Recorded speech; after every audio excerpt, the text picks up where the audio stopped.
Жол сақшылары өткен аптаның соңғы 3 күнінде 33 темір тұлпарды бірде-бір заңды құжат жоқ күйінде көше кезіп жүрген жерінен анықтап, айыптұрағына қамаған. Сұмдық көрсеткіш. Ұсталмай жүргені қаншама.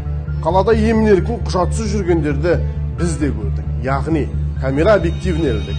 Әдеттегідей тәртіп сақшыларымен өткен түнгі рейдті назарларыңызға ұсынамыз.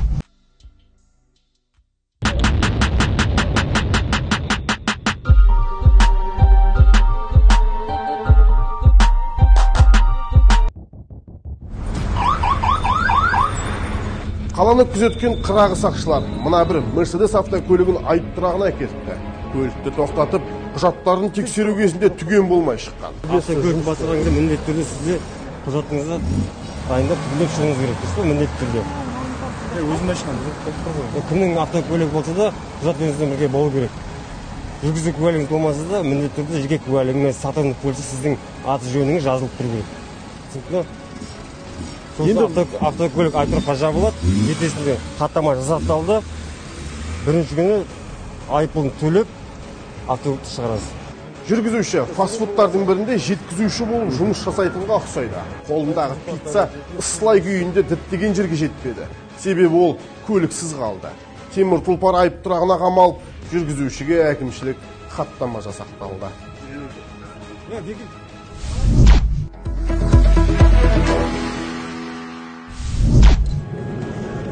Тағы бір жүгенсіз жүргізушіні көрдік. Қауіпсіздігіне салғырт қарайтын сыңайлы. Белдігін тақпаған күйі көлік басқарып келе жатыр. Тоқтаттық, тексердік. Мен өз машинам ауыл жайда коробкасы қалды, документтер болысында алып кетті. Бұл жүргізушінің де құжаты жоқ. Көліктің мемлекеттік белгісі шетелдік. Амал жоқ. Заң бәріне ортақ. Темір тұлпар айыптұраққа қойылды, ал жүргізушіге айыппұл салынды.